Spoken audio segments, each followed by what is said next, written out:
صرف اور صرف جہاد کرنے کے لیے۔ تو وہ کہتے ہیں کہ تمہیں دیکھ کر اگر دوسروں میں ایک جذبہ ابھرتا اور وہ اس کسی جذبے کا اظہار کرتے، وہ کہتے کہ ہمارے اندر کوئی جذبہ ہے تو وہ صرف اور صرف جہاد کا ہے، یعنی کہ تو نے جہاد کی ایک ایسی مثال پیش کر دی ہے کہ تمہیں دیکھنے کے بعد جو ہے وہ دوسروں میں بھی اس چیز کا جذبہ پیدا ہوا۔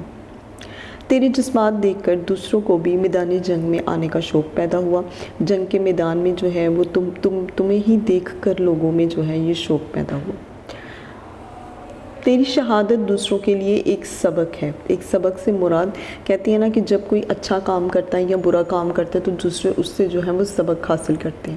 اچھے کام کے بدلے میں آپ اچھائی کا سبق اور برے کے بدلے میں آپ برے کا سبق جو ہے وہ حاصل کرتے ہیں کہ بھئی اس کے ساتھ ایسا ہوا تو آئندہ ہم کبھی برا کام نہیں کریں گے۔ لیکن چونکہ فاطمہ نے ایک بہت اچھا کام کیا اور وہ یہ کہ شہید بھی ہوئی، تو وہ کہتے ہیں کہ اس بچی کی شہادت سے، ایک معصوم بچی کی شہادت سے جو ہے وہ دوسروں کے لیے بھی ایک سبق تھا، اور تو نے دوسرے لوگوں کے لیے اپنی ذات میں ایک نمونہ پیش کیا۔ نمونہ پیش کرنا، ایک مثال پیش کر دی۔ تو کہتے ہیں کہ تو نے جو ہے وہ اپنی ذات میں ایک نمونہ پیش کیا، یعنی کہ دوسروں کو یہ بات بتائی کہ بھئی میری ذات جو ہے وہ تم لوگوں کے لیے ایک مثال ہے، جیسے کہ میں نے خود کو جنگ کے لیے تیار کیا، آمادہ کیا، اور پھر اس کے بعد میں نے شہادت کا رتبہ بھی پایا، تو تم لوگ بھی اسی طرح مجاہدین کے لیے لڑو اور شہادت کے رتبے سے فیض یاب ہو۔ کہ اگر اللہ کے راستے میں جہاد کرنا ہو تو اس کے لیے نہ کسی تلوار کی ضرورت ہوتی ہے اور نہ ہی کسی ڈھال کی۔ تو انہوں نے یہ ثابت کر دیا کہ جب انسان اللہ کی خاطر جنگ لڑتا ہے تو وہ بنا کسی تلوار کے بھی لڑ سکتا ہے اور بنا کسی ڈھال کے بھی، یعنی کہ کوئی کسی آسرے سہارے کے بغیر، کسی ہتھیار کے بغیر بھی آپ اللہ کے لیے جنگ لڑ سکتے ہیں۔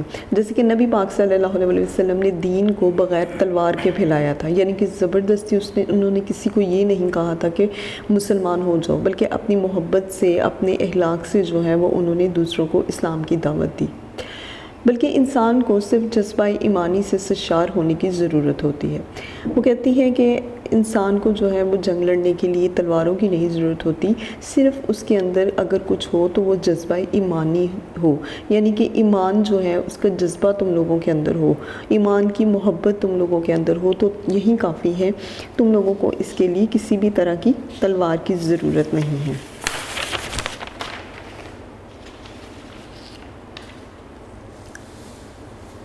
شعر نمبر 4 کی طرف آتے ہیں۔ یہ کلی بھی اس گلستان خزاں منظر میں تھی، ایسی چنگاری بھی یارب اپنی خاکستر میں تھی۔ یہ کلی بھی اس گلستان خزاں منظر میں تھی، ایسی چنگاری بھی یارب اپنی خاکستر میں تھی۔ اب آتے ہیں اس کے مفہوم کی طرف۔ ایسی کلی اس اجڑے ہوئے باغ میں تھی۔ کلی اس کو کہتے ہیں جو ابھی پوری طرح سے کھلی نہیں ہوتی، پوری طرح سے جو ہے وہ پھول نہیں بنی ہوتی، تو وہ کہتے ہیں کہ ایسی کلی جو ہے اس اجڑے ہوئے باغ میں بھی تھی۔ اے اللہ ایسا شرارہ اپنی راکھ میں دیا ہوا تھا۔ شرارہ سے مراد کی ایک چھوٹی سی چنگاری ہوتی ہے، تو وہ پھولوں کی کلی سے پہلے کہتے ہیں کہ یعنی کہ فاطمہ کو جو ہے وہ انہوں نے کلی کے جیسا تشبیہ دی ہے، تو وہ کہتے ہیں کہ کیا میرے باغ میں، یعنی کہ باغ یہاں پر دنیا کو کہا گیا ہے، تو میری اس دنیا میں جو ہے وہ فاطمہ جیسی کلی بھی تھی اس اجڑے ہوئے باغ میں، یعنی کہ ایسا کوئی نہیں تھا جو اس طرح سے اپنے اندر جذبہ حریت رکھنے کی کوشش کرتا یا اس طرح سے جو ہے وہ جنگ لڑتا دوسروں کے لیے۔ وہ کہتے ہیں ایسا شرارہ یعنی کہ ایسی چنگاری میری راکھ میں تھی۔ راکھ کس کو کہتے ہیں؟ جب آگ مکمل طور پر جل کر ختم ہو چکی ہوتی ہے تو پھر اس کے اندر ایک چھوٹی سی چنگاری بھی ہوتی ہے جس کو شرارہ کہتے ہیں، اور وہ اس چنگاری سے جو ہے، اس شرارے سے جو ہے وہ آگ بھی لگ سکتی ہے۔ تو وہ کہتے ہیں کہ اس بجھی ہوئی راکھ سے مراد یعنی کہ لوگوں کے دل میں جو ایمان کا جذبہ تھا وہ ختم ہو چکا تھا۔ تو وہ کہتے ہیں کہ اس بجھی ہوئی راکھ میں اگر ایک شرارہ تھی، ایک چنگاری تھی، تو وہ فاطمہ تھی۔ علامہ اقبال اپنے آپ سے مخاطب ہو کر کہتے ہیں میں تو یہ سمجھا تھا کہ مسلمان قوم مکمل طور پر تباہی و بربادی کی طرف جا چکی ہے۔ تو اقبال جو ہے وہ خود سے مخاطب ہو کر کہہ رہی ہے، یعنی کہ خود کلامی کر رہے ہیں، اپنے آپ سے بات کرتے ہوئے کہتے ہیں کہ میں تو یہ سمجھا تھا کہ مسلمان قوم جو ہے، یعنی کہ مسلمانوں کی جو قوم ہے وہ مکمل طور پر تباہی و بربادی یعنی کہ برباد ہو چکی ہے، تباہ ہو چکی ہے۔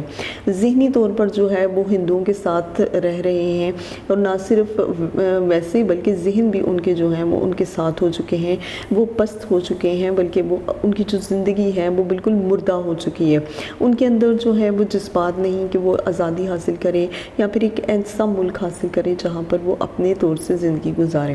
جس طرح خزاں ہرے بھرے باغ کو اجاڑ دیتی ہے، خزاں کہتے ہیں کہ جس میں درختوں کے پتے جو ہیں وہ مکمل طور پر جھڑ چکے ہوتے ہیں، درختوں کے پتے جھڑ چکے ہوتے ہیں، دوسرے کہ اس پر کوئی پھول نہیں کھلتے، درخت بالکل اجڑے ہوئے سے لگتے ہیں، تو وہ کہتے ہیں کہ خزاں کا موسم جب آتا ہے تو یہ ہرے بھرے باغ کو اجاڑ دیتی ہے۔ ہرے بھرے باغ یعنی کہ جو بھرا ہوا باغ ہوتا ہے، پتوں سے پودے جو ہوتے ہیں وہ کھلے ہوئے ہوتے ہیں، پھول کھلے ہوئے ہوتے ہیں، لیکن خزاں کا موسم آتے ہی یہ اس کو اجاڑ دیتی ہے، ویران کر دیتی ہے۔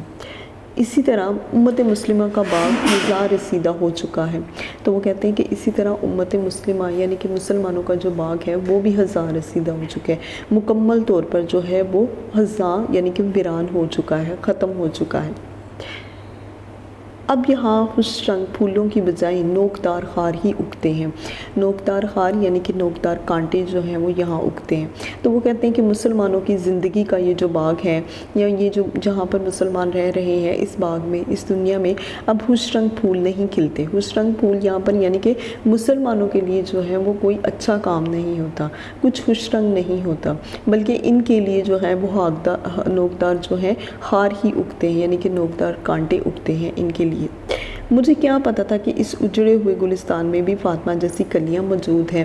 تو کہتے ہیں کہ میں تو بالکل یہی سمجھ چکا تھا کہ یہ ایک ایسا باغ ہے جو مکمل اجڑ چکا ہے، لیکن میں نہیں جانتا تھا کہ اس اجڑے ہوئے گلستان میں یعنی کہ اس اجڑے ہوئے باغ میں فاطمہ جیسی کلیاں بھی موجود ہیں۔ جس طرح کوئی چیز جل جائے تو راکھ ہی باقی رہ جاتی ہے، اور انسان یہ سمجھتا ہے کہ اب اس راکھ سے کچھ حاصل نہیں ہوگا۔ تو وہ کہتے ہیں کہ جب کوئی چیز آپ جلاتے ہو، کوئی لکڑی وغیرہ، کوئلہ وغیرہ جلاتے ہو، تو وہ مکمل راکھ بن جاتی ہے، اور وہ راکھ جو ہے انسان کے لیے بالکل بے معنی سی ہو جاتی ہے، اس کا کوئی مطلب نہیں ہوتا۔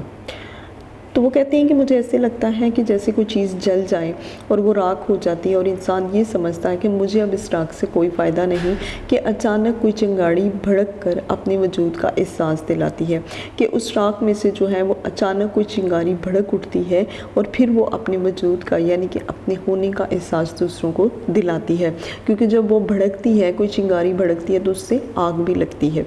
تو اس آگ سے جو ہے وہ انسان کہتا ہے نا کہ ایک چنگاری سے جو ہے وہ آگ لگ گئی۔ تو یہاں پر بھی ان کے کہنے کا یہی مطلب ہے، وہ ایک چنگاری امید کی کرن بن جاتی ہے۔ کہتے ہیں وہ جو چنگاری ہوتی ہے اصل میں وہی امید کی کرن بن جاتی ہے، کہ اس آگ کی روشنی سے جو ہے وہ آپ دیکھ سکے۔ تو وہ کہتا ہے کہ کبھی کبھی انسان کے لیے ایک چنگاری بھی امید کی کرن ہو جاتی ہے، کہ آگ ابھی بجھی نہیں بلکہ اس میں ابھی تپش باقی ہے۔ تو وہ کہتے ہیں کہ یہ جو آگ ہے اصل میں یہ ابھی بجھی نہیں ہے، وہ یہ جو چنگاری ہوتی ہے وہ یہ ثابت کرنے کی کوشش کرتی ہے کہ آگ مکمل طور پر بجھی نہیں، ابھی اس میں کچھ تپش باقی ہے، کچھ ہے ایسا۔ اس طرح فاطمہ بھی اس اجڑے ہوئے گلستان میں ایک پھول کی مانند ہے۔ اب وہ کہتے ہیں کہ جس طرح راکھ میں ایک چنگاری جو ہے وہ امید کا باعث بنتی ہے، اسی طرح فاطمہ بھی جو ہے اس اجڑے ہوئے گلستان میں ایک پھول کی مانند ہے، یعنی کہ اس جیسی ہے، جو اس بات کا احساس دلاتی ہے کہ یہ گلشن بھی اجڑا نہیں ہے، اس میں نئے پودے جنم لے سکتے ہیں اور پھر سے بہار آ سکتے ہیں۔ تو وہ کہتے ہیں کہ اس میں جو نئے پودے ہیں وہ جنم لیتے ہیں، اور بہار جو ہے وہ اس میں پھر سے آ گئی ہے، دوبارہ سے آ گئی۔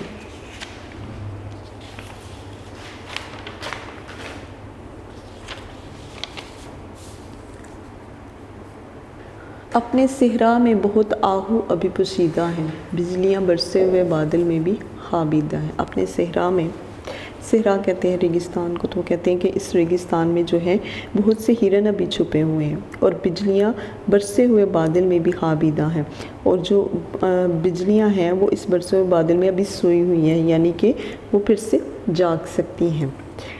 اپنے ریگستان میں ابھی بہت سے ہرن چھپے ہوئے ہیں، یعنی کہ ریگستان میں وہ کہتے ہیں کہ یہ صحرا ہے، آپ اسے یہ نہ سمجھیں کہ یہ بالکل اجڑ چکا ہے، بہت ویران ہو چکا ہے، بلکہ اس میں ابھی بہت سے ہرن چھپے ہوئے ہیں، یعنی کہ اس نے اس سے آباد ہونے سے تشبیہ دی ہے کہ یہ آباد بھی ہو سکتا ہے، اس میں ابھی امید ہے۔ اور برسے ہوئے بادل میں، جب بادل برس جاتا ہے تو برس کے چونکہ وہ ختم ہو چکا ہوتا ہے پھر تو اس میں سے بجلیوں کے آنے کی کوئی امید نہیں ہوتی، بارش آنے سے پہلے یا بادل جب آتے ہیں تو تب تو بجلی آتی ہیں، لیکن وہ کہتا ہے برسنے کے بعد جو ہے وہ بہت کم امید ہوتی ہے کہ بھئی بجلی کوئی چمکے گی۔ تو وہ کہتا ہے کہ چونکہ ہمارے جو بادل ہیں وہ برس تو چکے ہیں لیکن اس میں بھی ابھی کئی بجلیاں سوئی ہوئی ہیں، تو یہاں پر بھی جو ہے وہ ایک امید کی بات کرتے ہیں۔ علامہ اقبال فرماتے ہیں کہ اے فاطمہ تیری قربانی نے ہمارے اندر امید کا دیا روشن کر دیا ہے۔ علامہ اقبال فرماتے ہیں، وہ کہتے ہیں کہ اے فاطمہ، یعنی کہ اس معصوم بچے سے مخاطب ہو کر کہتے ہیں کہ تیری قربانی نے ہمارے اندر امید کا دیا روشن کیا ہے، یعنی کہ ہمارے اندر ایک آس ہے، ایک امید ہے، اس کا جو دیا ہے، اس کا جو چراغ ہے وہ روشن کیا ہے تو نے۔ ہمیں خوش آئند مستقبل کی جھلک نظر آ رہی ہے۔ خوش آئند مستقبل، ایک ایسا مستقبل جو کہ روشن ہو، جو کہ بہت اچھا ہو، تو وہ کہتے ہیں کہ ایسا مستقبل کہتے ہیں آنے والا جو وقت ہوتا ہے، تو کہتے ہیں کہ جو آگے ہمارا آنے والا وقت ہے وہ ہمیں بہت زیادہ روشن نظر آ رہا ہے، اس کی جھلک جو ہے وہ ہمیں بڑی بہترین نظر آ رہی ہے۔ ہم نے تو مایوسی کو اپنا لیا تھا، یعنی کہ ہم مایوسی کا مطلب ہے کہ امید توڑ دینا، امید کو ختم کر دینا، تو وہ کہتے ہیں کہ ہم نے مایوسی کو جو ہے وہ مکمل طور پر اپنایا ہوا تھا، تو نے ہمیں زندگی کی ایک نئی راہ دکھائی، ایک نیا راستہ دکھایا۔ ہمیں اس بات کا یقین ہو گیا ہے کہ ہمارے اس ریگستان میں بہت سے ہرن چھپے ہوئے ہیں، تو وہ کہتے ہیں کہ ہمیں جو ہے وہ اس بات کا مکمل طور پر یقین ہو گیا کہ ہمارا جو ریگستان ہے وہ مکمل طور پر ختم نہیں ہوا، اس میں بھی بہت سے ہرن چھپے ہوئے ہیں، یعنی کہ اس میں بھی ابھی تو یہاں پر ریگستان جو ہے وہ اس نے نا امیدی کو اور ہرن جو ہے وہ امید کو کہا گیا، تو وہ کہتے ہیں کہ ہمارے یہاں پر نا امیدی میں بھی امید کی ایک کرن جو ہے وہ ہمیں نظر آ رہی ہے۔ ہرن اصل میں نخلستان میں رہتے ہیں۔ نخلستان وہ ایک ایسی جگہ کو کہتے ہیں جہاں پر تھوڑے سے درخت وغیرہ آپ کو یا پھر تھوڑا سا پانی جو ہے وہ اس کو کہتے ہیں، یا ریگستان کے ساتھ ہی اس طرح سے علاقہ ہوتا ہے کہ وہاں پر کافی زیادہ درختوں کے جھنڈ ہوتے ہیں، تو اس کو کہتے ہیں۔ تو وہ کہتا ہے ہرن اصل میں اس نخلستان میں رہتے ہیں، صحرا میں وہ زندہ نہیں رہ سکتے، تو صحرا میں چونکہ وہ رہ ہی نہیں سکتے کیونکہ وہ تو نخلستان میں یعنی کہ ایسی جگہوں پر رہتے ہیں جہاں پر جو ہے وہ ہریالی وغیرہ ہوتی ہے، درخت ہوتے ہیں، تو وہ کہتے ہیں وہ چونکہ اس جگہ پر رہتے ہیں، صحرا میں وہ زندہ نہیں رہتے۔ یہاں اقبال کی مراد یہ ہے کہ ہمارے پاس جذبہ عمل رکھنے والے لوگ موجود ہیں، تو ہرن سے مراد چونکہ جانور کو نہیں وہ کہہ رہے، وہ ان لوگوں کو کہہ رہے ہیں کہ جو کہ جذبہ عمل یعنی کہ اپنے اندر نہ صرف وہ باتیں کرتے ہیں بلکہ اپنے اندر ایک ایسا جذبہ رکھتے ہیں جس پر وہ عمل بھی کرتے ہیں، اس طرح کے لوگ بھی موجود ہیں۔ آسمان پر بادل گرے ہوئے ہیں، بادل جو ہے وہ آسمان پر بے شمار ہیں جو گرے ہوئے ہیں، تو اس میں بجلیاں لہریں لیتی ہیں، تو وہ کہتے ہیں کہ اگر آسمان پر بادل ہے تو اس کا مطلب نہیں کہ وہ کبھی برسیں گی نہیں یا پھر اس میں بجلیاں نہیں ہوں گی، تو بجلیاں بھی یہاں پر جو ہے وہ ایک امید کی کرن کو کہا گیا، یعنی کہ ایک روشنی ہے بجلی چونکہ، تو وہ کہتے ہیں کہ ان کالے سیاہ بادلوں میں ہمارے لیے روشنی جو ہے وہ بجلیاں ہیں اور وہ بھی ایک امید کی کرن ہے۔ لیکن جب موسلادھار بارش ہو جائے اور بادل چھٹ جائیں تو بجلی نہیں چمکتی، تو کہتے ہیں جب بارش برس کر ختم ہو جاتی ہے تو اسی کو موسلادھار بارش کہتے ہیں جو بہت تیزی سے برستی ہے، تو وہ کہتے ہیں جب وہ برس جاتی ہے اور بادل جو ہیں وہ چھٹ جاتے ہیں یعنی کہ نکل جاتے ہیں، ختم ہو جاتے ہیں، تو پھر بجلیاں نہیں چمکتی۔ لیکن اقبال کہتے ہیں کہ اگرچہ مسلمان عروج حاصل کر کے اپنا اقتدار کھو چکے ہیں، کہ مسلمان جو ہے وہ عروج ان کے پاس ہے یعنی کہ ایک بادشاہت ہے، لیکن وہ اپنا اقتدار کھو چکے ہیں۔ ایک وقت تھا جب ان کے پاس عروج تھا، اور وہ کون سا وقت تھا؟ جب صلاح الدین ایوبی تھے، محمد بن قاسم، ٹیپو سلطان، اسی طرح سکندر اعظم اور بہت سے لوگ ہیں، بہت سے مسلمان ہیں جنہوں نے فتوحات حاصل کی، بر صغیر کا بہت بڑا حصہ جو ہے انہوں نے اپنے نام کیا، لیکن انگریزوں کے آنے کے بعد جو ہے وہاں پر قبضہ ہو چکا تھا، جس کی وجہ سے جو ہے وہ اپنا اقتدار کھو چکے تھے۔ ان کا بادل برس چکا ہے، لیکن اب بھی اس برسے ہوئے بادلوں میں فاطمہ جیسی بہت سی بجلیاں جو ہیں وہ چھپی ہوئی ہیں، جو گم کردہ مسافر کے لیے مشعل لے رہا ہے۔ تو وہ کہتی ہیں کہ فاطمہ جیسی جو ہے بہت سی بجلیاں، تو یہاں پر انہوں نے فاطمہ کو جو ہے وہ بجلی سے تشبیہ دیا۔ تشبیہ دینا کہ کسی ایک چیز کو کسی وصف کی بنا پر، کسی خوبی کی بنا پر جو ہے وہ دوسرے کی مانند قرار دے دینا، تو یہاں پر فاطمہ کو جو ہے وہ بجلی کہا گیا ہے یعنی کہ روشنی کی ایک امید کہا گیا، تو وہ کہتے ہیں کہ فاطمہ جیسی بجلیاں جو ہیں وہ یہاں پر چھپی ہوئی ہیں جو کسی گم کردہ مسافر کے لیے مشعل راہ ہیں، یعنی کہ کسی گم کردہ مسافر کے لیے، گم شدہ مسافر، ایسا مسافر جو کہ اپنا راستہ کھو چکا ہو، گم ہو چکا ہو، تو وہ اس کے لیے ایک مشعل راہ، یعنی کہ ایک ایسا راستہ جو کہ مشعل کے جیسا کام، جب اندھیرے میں مسافر اپنا راستہ کھو جائے تو اسے تھوڑی سی بھی نظر آئے، روشنی نظر آئے تو اس سے امید نظر آتی ہے آگے بڑھنے کی۔ جی اب چلتے ہیں شعر نمبر 6 کی طرف۔ فاطمہ گو شبنم افشاں آنکھ تیرے غم میں ہے، نغمہ عشرت بھی اپنے نالۂ ماتم میں ہے۔ فاطمہ گو شبنم افشاں آنکھ تیرے غم میں ہے، نغمہ عشرت بھی اپنے نالۂ ماتم میں ہے۔ اس کے مفہوم کی طرف آتے ہیں۔ فاطمہ تیرے دکھ میں ہماری آنکھ سے آنسو بہہ رہے ہیں، یعنی کہ اب وہ شہادت کا درجہ جو ہے وہ اسے مل چکا ہے، وہ شہید ہو چکی ہے، تو وہ کہتے ہیں کہ تیرے دکھ میں جو ہے، تیرے غم میں ہماری آنکھ سے آنسو بہہ رہے ہیں، لیکن ہماری آہ و بقا میں خوشی کے نغمے بھی شامل ہیں۔ لیکن ہماری یہ جو آہ و آہ ہے، جو ہماری فریاد ہے، جو ہمارا دکھ ہے، اس میں جو ہے وہ خوشی کے نغمے بھی شامل ہیں۔ وہ کس لیے شامل ہیں کہ ہمیں اس بات کی خوشی ہے کہ ایک ایسی بچی جو کہ بہت چھوٹی سی تھی، بڑی معصوم سی تھی، اس نے جو ہے مجاہدین کے لیے اور خاص طور پر سب سے پہلے تو اللہ تعالیٰ کی ذات کے لیے جو ہے وہ شہادت کا درجہ پایا۔ تشریح کی طرف آتے ہیں اس کی۔ شاعر فاطمہ کی شہادت پر گہرے رنج و غم کا اظہار کر رہا ہے۔ فاطمہ کے شہید ہونے پر جو ہے وہ بہت زیادہ دکھ کا، بہت زیادہ غم کا جو ہے وہ اظہار کرتا ہے اور کہتا ہے کہ تو نے اپنا فرض ادا کرتے ہوئے اپنی جان جان آفرین کے سپرد کر دی۔ تو جان آفرین یہاں پر اللہ تعالیٰ کی ذات کو کہا گیا ہے، تو وہ کہتے ہیں کہ تو نے جو ہے وہ اپنا فرض ادا کرتے ہوئے اپنی جو جان ہے وہ اللہ تعالیٰ کی ذات کے سپرد کر دی ہے۔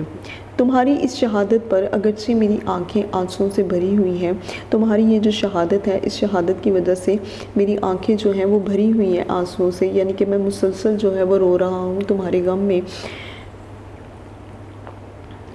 یہ وہ آنسو ہیں جو ایک معصوم لڑکی کی شہادت پر خود بخود آنکھوں سے نکل آتے ہیں، جو وہ کہتے ہیں کہ اصل میں انہیں خود نکالنے کی کوشش نہیں کرتا، بلکہ جب بھی تمہاری شہادت کا قصہ جو ہے وہ میں سنتا ہوں، یا کوئی جو ہے وہ کہتا ہے کہ فاطمہ بچی جو ہے وہ لیبیا کی جنگ میں شہید ہو گئی ہے، تو وہ کہتے ہیں کہ اس شہادت پر میری آنکھوں سے خود بخود آنسو نکلتے ہیں، خود ہی نکلتے ہیں، لیکن اس دکھ کے پیچھے ایک خوشی بھی ہے۔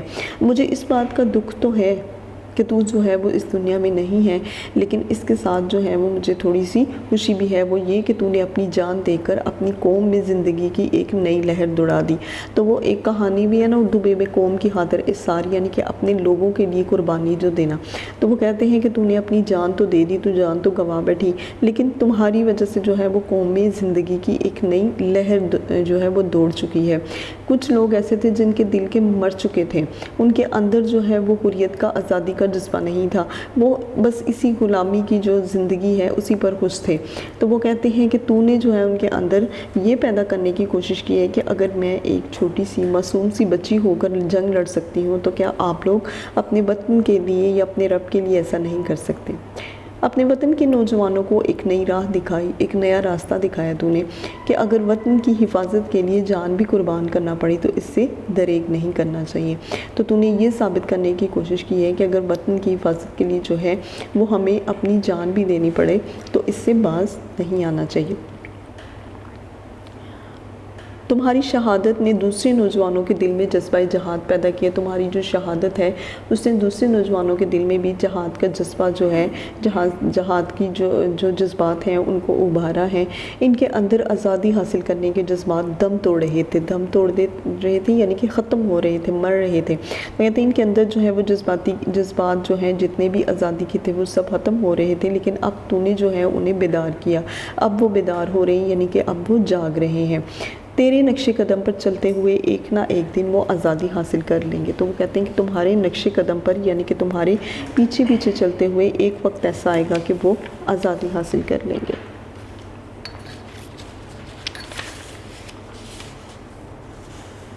رقص تیری خاک کا کتنا نشاط انگیز ہے، ذرہ ذرہ زندگی کے سوز سے لبریز ہے۔